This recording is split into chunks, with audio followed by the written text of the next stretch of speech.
오늘도 하나님의 은혜가 저와 여러분 가운데, 예배하는 저와 여러분 가운데 충만하기를 주님의 이름으로 축복합니다. 사무엘상 22장 11절로 23절의 말씀을 가지고 하나님이 없는 자의 모습, 하나님이 없는 자의 모습이라는 제목으로 40번째 설교를 함께 나누고자 합니다. 사울이 처음 왕이 되었을 때 여러분 기억이 날 겁니다. 그는 겸손하고 믿음 있는 사람이었습니다. 그런데 왕이 되고서 완전히 달라졌죠. 왕이 될 때 가졌던 그 마음과 신앙은 이제 온데간데 다 사라져 버렸습니다. 특별히 사울은 하나님을 두려워하기보다 눈앞에 보이는 이스라엘 백성들을 더 의식하며 살았습니다. 사울이 왕이 되고 난 후에 처음으로 치렀던 전쟁이 블레셋과의 전쟁이었습니다. 그 전쟁에서 이스라엘 백성들은 블레셋의 위협에 얼마나 두려워했던지 뿔뿔이 다 흩어지고 있던 그때에 사울은 사무엘 선지자가 약속한 시간에 오지 않자 자신이 직접 하나님 앞에 번제를 드리게 됩니다. 사실 번제를 드린다는 것은 문제가 되지 않습니다. 그러나 율법적인 측면에서 볼 때의 번제는 반드시 제사장을 통해서만이 드려야만 하는 제사였습니다.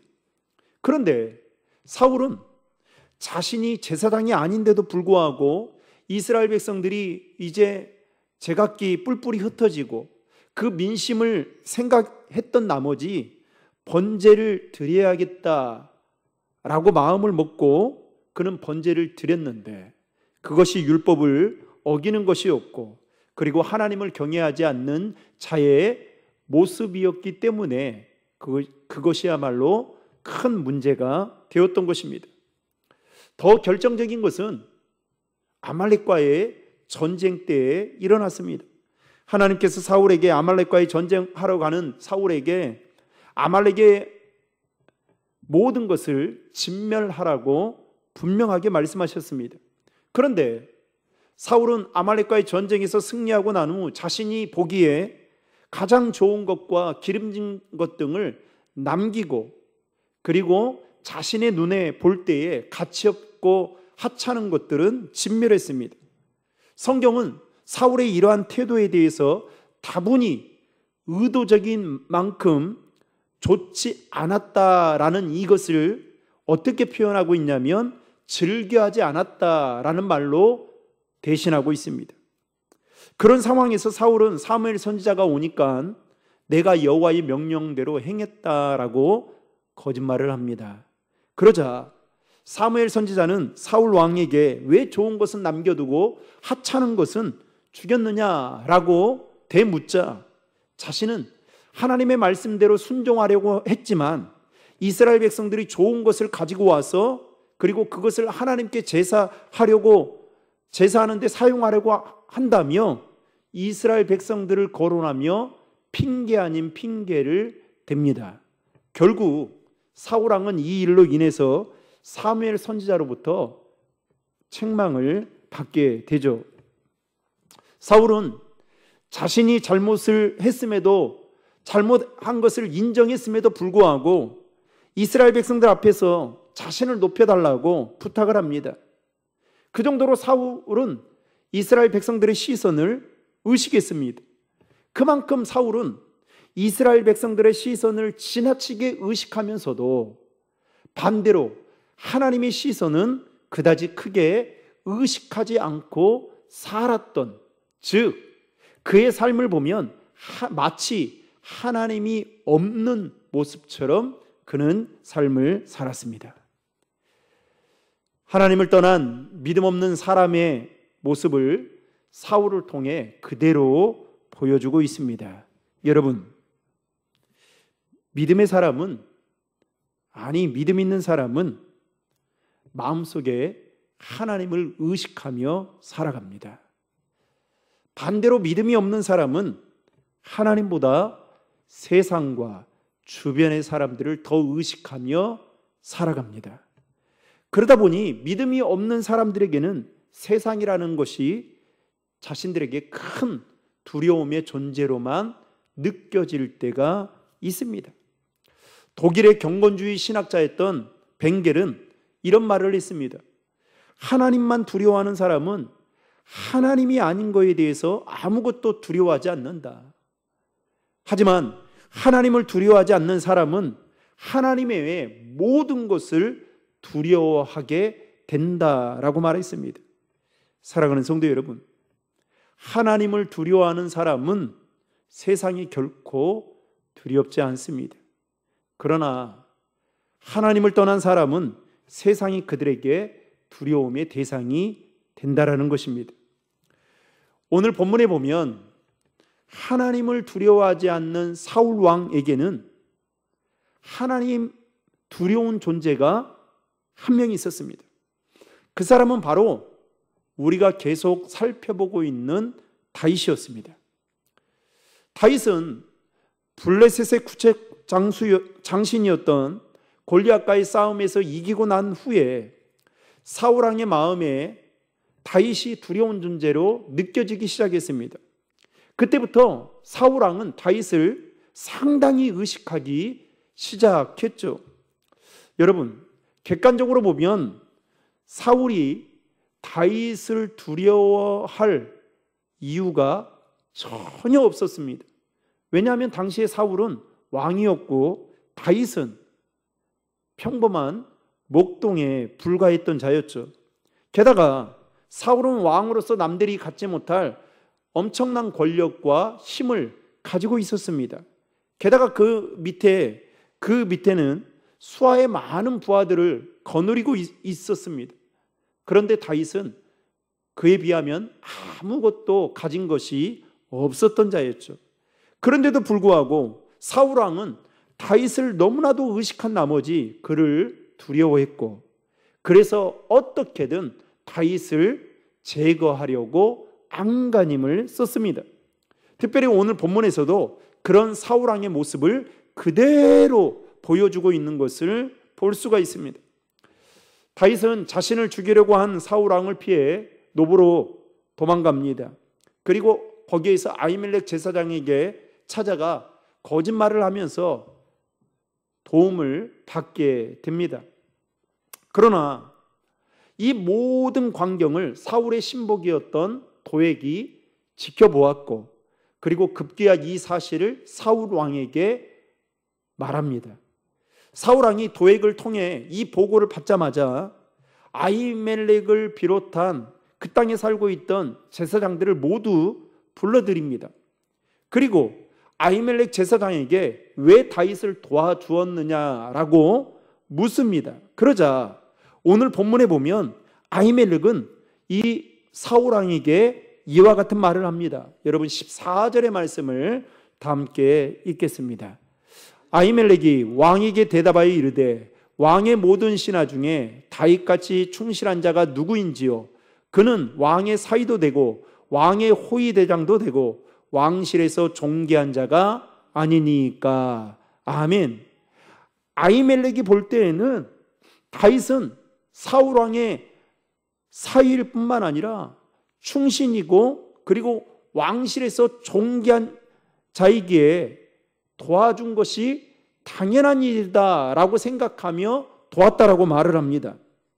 어찌 보면 아히멜렉이 사울 왕에게 한 말은 당연하면서도 맞는 말이었습니다. 그런데 그 말을 들은 사울 왕이 단단히 화가 났습니다. 그래서 사울 왕은 아히멜렉에게 너와 내 아비의 집안이 반드시 죽게 될 것이다 라고 말하면서 좌우에 서 있던 호위병들에게 여호와의 제사장들을 죽이라고 명령을 내립니다. 자, 16절 17절의 말씀을 다 함께 읽겠습니다. 왕이 이르되 아히멜렉아 내가 반드시 죽을 것이요 너와 내 아비의 온 집도 그러하리라 하고, 왕이 좌우의 호위병에게 이르되 돌아가서 여호와의 제사장들을 죽이라.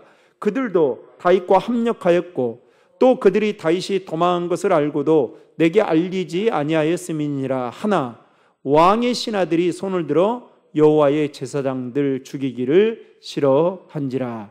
아멘.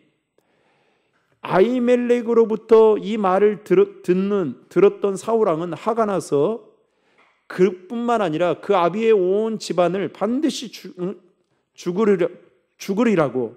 죽이라고 명령했습니다. 그런데 여러분 17절 하반절에 뭐라고 말합니까? 사울왕의 신하들 가운데 어느 한 사람도 사울왕의 명령을 따르지 않았다는 겁니다. 그래서 어떻게 해요? 여호와의 제사장들 죽이기를 뭐 했다고요? 싫어했다라고 성경은 말하고 있습니다. 여러분, 그때나 지금이나 왕의 명령을 어기면 이것은 목숨을 당하는 일이 뻔한 일이었습니다. 그런데 왕의 신하들이 사울왕의 명령을 따르지 않았다라는 것입니다.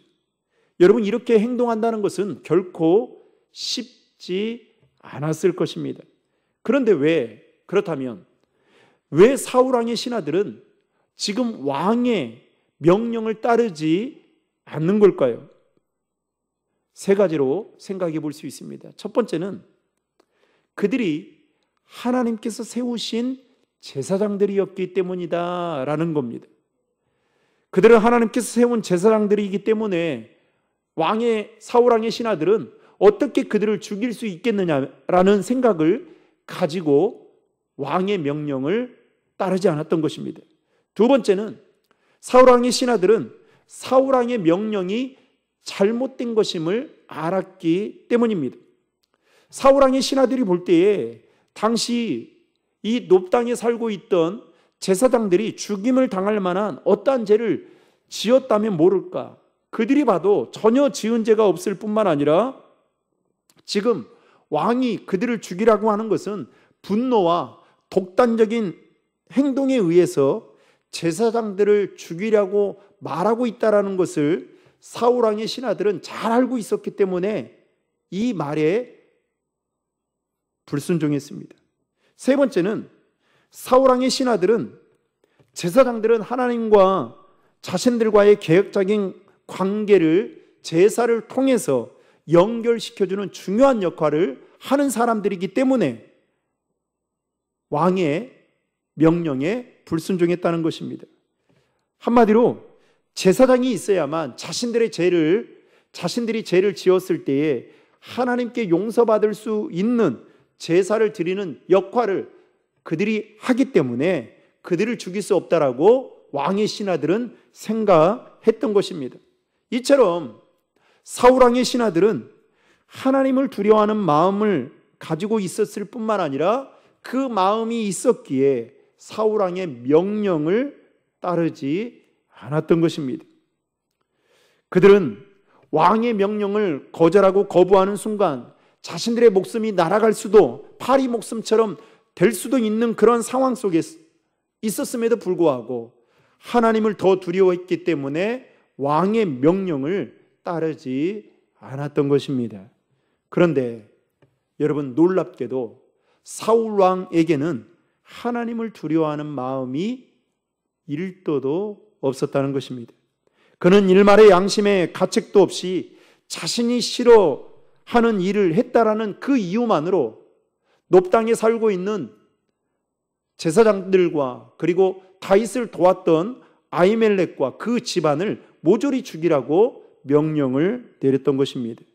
여러분, 만약에 사울 왕에게 하나님을 두려워하는 마음이 조금이라도 있다면 자신이 신하들에게 이와 같은 명령을 내렸을까요? 그러지 않았을 것입니다. 자신의 마음 안에 가득 차 있는 그 분노를 잘 다스리고 통제했을 것입니다.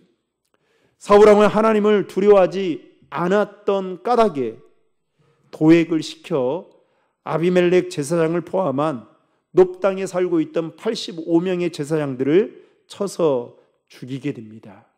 그리고 그것도 부족해서 놉의 남녀와 아이와 심지어 젖먹는 어린 아이들과 그리고 소와 나귀와 양까지 칼로 모조리 죽이는 끔찍한 일을 저지르도록 시켰던 장본인이 바로 사울왕이었습니다. 여러분, 18절과 19절의 말씀을 다 함께 읽겠습니다. 왕이 도액에게 이르되 너는 돌아가서 제사장들을 죽이라 하며 에돔 사람 도액이 돌아가서 제사장들을 쳐서 그날에 세마포 에봇 입은 자 85명을 죽였고 제사장들의 성읍 노베 남녀와 아이들과 젖 먹는 자들과 소와 나귀와 양을 칼로 쳤더라. 아멘. 그야말로 피비린내 나는 엄청난 살인을 저지르고 말았습니다. 도액 역시도 사울왕의 신복이었지만 그가 만약에 하나님을 두려워하는 사람이었다면, 그의 마음 중심에 하나님이 있었다라고 한다면 그도 역시 이와 같은 일에 동참하지 않았을 것입니다. 여러분, 오늘 말씀을 통해 사울왕과 도액의 이와 같은 모습을 보면서 우리는 하나님이 없는 자의 모습과 그리고 하나님을 두려워하지 않는 자의 모습이 이와 같다라는 것을 볼 줄 알아야 한다라는 것입니다. 사실 사울 왕이나 도액이 두려워할 대상은 다윗이 아니라 하나님입니다. 왜냐하면 하나님은 우리의 몸과 영혼을 능히 지옥에 멸하실 수 있는 전능하신 분이심을 성경은 분명하게 우리에게 말하고 있기 때문입니다. 여러분, 마태복음 10장 28절의 말씀을 우리 다 함께 읽겠습니다. 몸은 죽여도 영혼은 능히 죽이지 못하는 자들을 두려워하지 말고 오직 몸과 영혼을 능히 지옥에 멸하실 수 있는 이를 두려워하라. 아멘. 사울은 하나님보다 다윗을 더 두려워한 나머지 어떻게든 그를 제거하려고 했고, 또 그 두려움의 싹을 제거하기 위해 그에게 도움을 주었던 사람들을 모조리 죽였습니다. 사랑하는 성도 여러분, 우리가 신앙생활하면서 정말로 두려워해야 할 분이 누구일까요? 그것은 세상 사람도 아니고 힘 있는 권력자도 아니고, 여러분, 우리의 몸과 영혼을 지옥에 멸하실 수 있는 권세를 가지신 오직 하나님만이 저와 여러분들이 두려워해야 할 대상임을 믿으시길 바랍니다. 하나님이 아닌 세상을 두려워하는 사람은 여러분 세상을 따라가기에 안간힘을 씁니다. 그러나 세상이 아닌 하나님을 두려워하는 사람은 하나님의 말씀에서 멀어지거나 또는 하나님과의 관계가 단절되는 것을 여러분 심히 두려워합니다.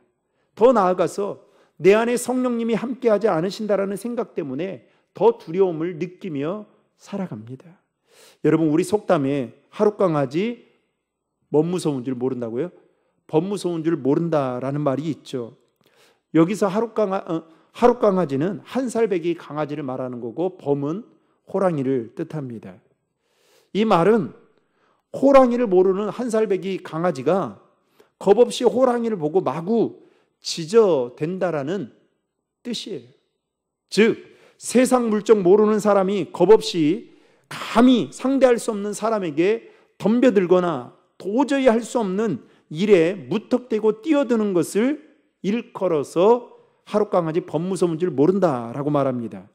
그런데 여러분, 이 역사적으로 보나 영적으로 보나 하룻강아지 벗 무서운 줄 모르는 일들이 주변에 많이 있어 왔습니다. 특별히 우리 주변에 보면 하나님이 없다고 주장하는 사람들, 또 하나님이 죽었다고 선언하는 사람들, 그리고 하나님이 선하지 않다라고 말하는 사람들이 있습니다. 특별히 2000년대에 소위 신무신론주의자들이 나타나서 세상을 미혹하고 있습니다.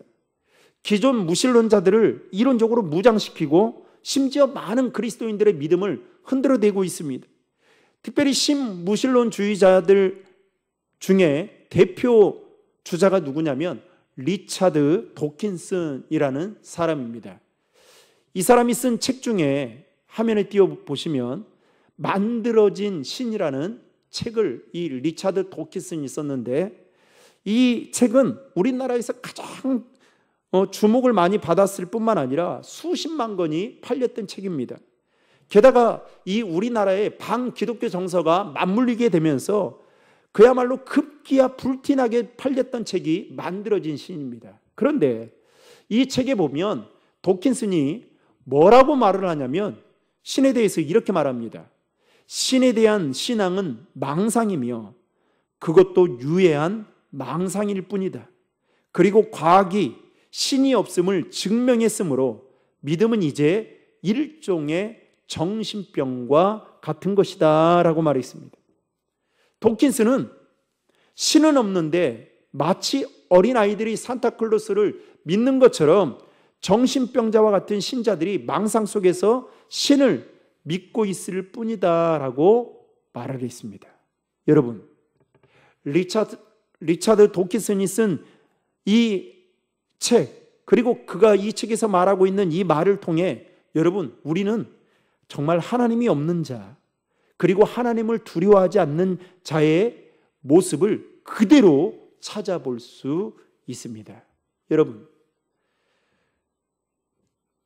하나님이 마음 중심에 없고 하나님을 두려워하지 않는 자는 어떨까요? 자기의 의를 드러냅니다. 자기의 업적을 드러냅니다. 교회 안에서도요. 여러분 다 예수 믿는 것 같죠? 제가 몇 년 전 여러분 우리 교회에 나왔던 한 청년입니다. 지금도 우리 교회 근처에 살고 있는데요. 참 교회를 나오지 않다가 어느 날 제가 있을 때 교회를 이제 다시 나오게 됐죠. 그래서 얼마나 많은 청년들이 기뻐했는지 모릅니다. 그런데 한참 신앙생활을 잘 하다가 어느 날 저에게 문자를 하나 보내요. 장문의 문자를. 목사님, 이제 제가 교회를 나오지 못할 것 같습니다. 이유인즉 저는 예수를 믿지 않는 것 같습니다. 라고 하면서 이유를 남겨요. 그런데 나중에 여러분 그 청년을 보니까 이단에 빠져가지고요. 이단에 몇 년 동안 빠져가지고 그렇게 허우적거리다가 결국 그 이단이 심어준 그 신앙적인 사상에 휘말려가지고 지금도 방탕하고 그 살아가고 있어요. 여러분 교회를 다닌다고 해서 다 예수 믿느냐? 그렇지 않습니다.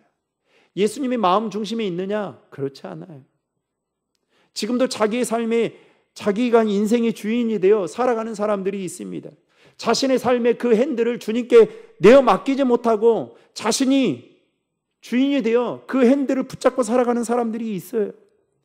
사랑하는 성도 여러분, 하나님은 온 우주를 다스리시며 우리의 생사화복을 주관하시는 분이십니다.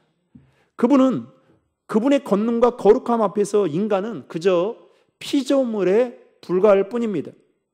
하나님을 두려워하는 사람은 절대로 여러분 죄를 가볍게 여기지 않아요. 예배 가볍게 여기지 않습니다. 기도, 말씀, 여러분 전도, 교회의 본질이라고 말할 수 있는 거 절대 가볍게 여기지 않습니다.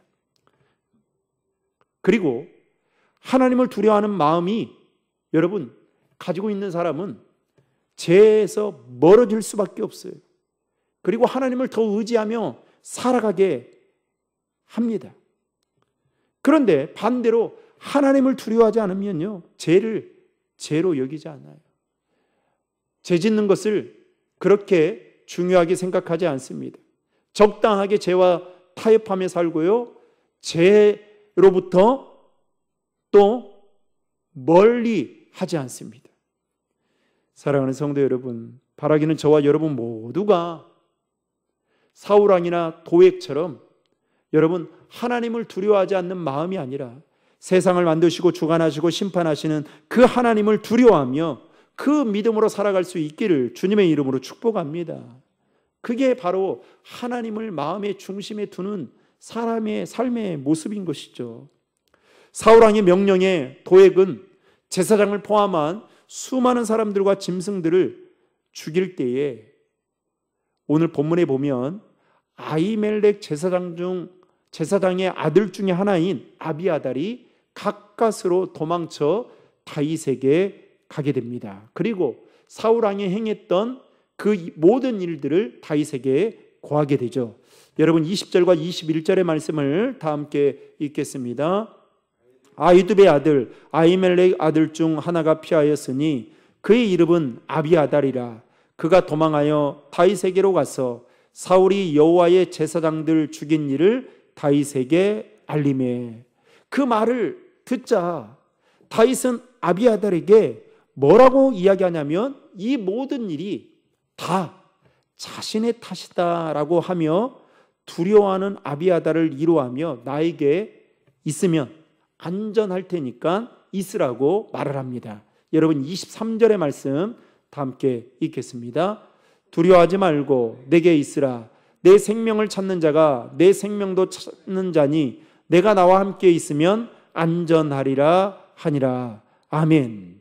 여러분, 만약에 다윗이 아비아달에게 지금 사울 왕이 행했던 도에게 행했던 이와 같은 말을 들었을 때 여러분 한번 생각해 보십시오. 순간적으로 회피하거나 변명을 하고 또 그 모든 일의 책임이 자신에게 없다라는 행동을 했다면 여러분 어떻게 됐을까요? 사실 다윗은 자신이 노브로 도망갔을 때에 아히멜렉 제사장을 속인 것은 사실이지만 그를 궁지로 몰아넣으려는 마음을 가지고 악의적으로 거짓말을 한 것은 아니었습니다.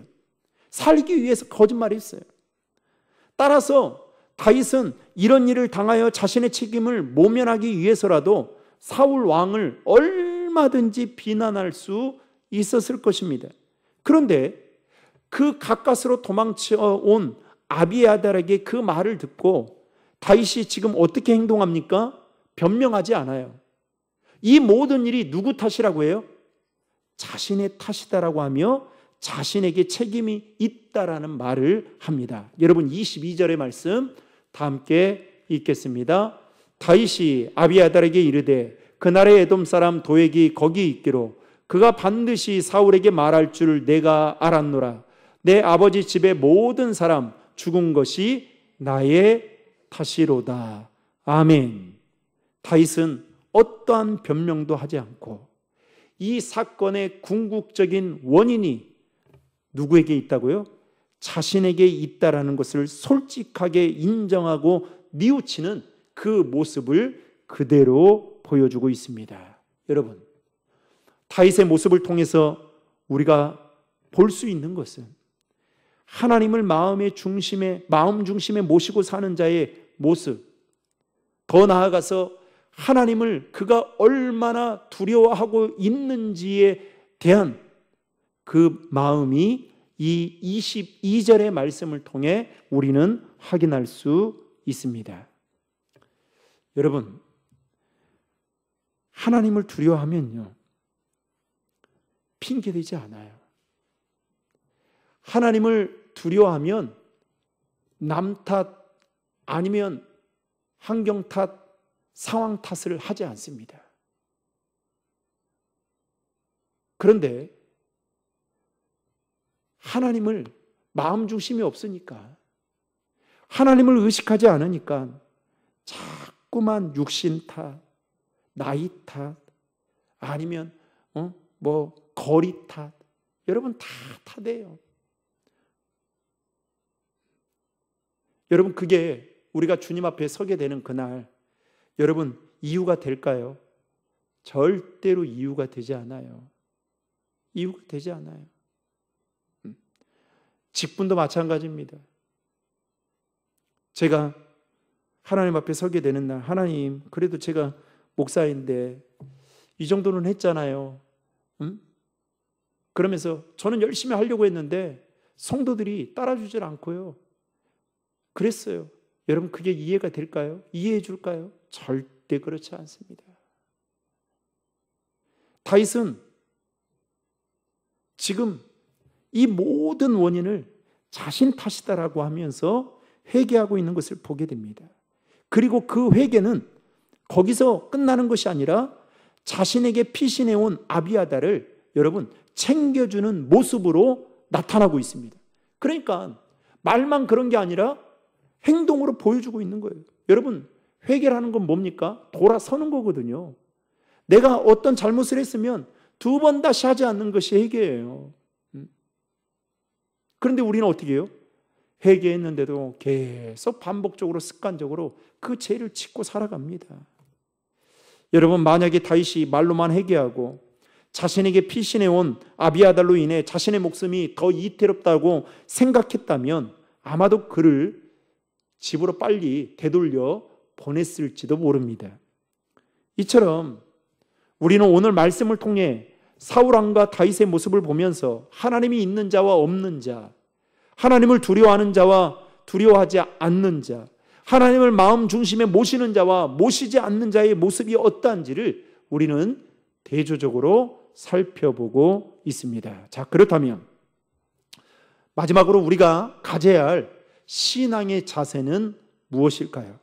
다윗처럼 하나님을 믿고 섬기는 자로 사람보다 하나님을 더 두려워하는 마음을 가지고 우리의 삶의 자리에서 정직함과 진실된 마음으로 삶을 살아가야 한다라는 것이 오늘 본문을 통해 우리에게 주는 교훈입니다.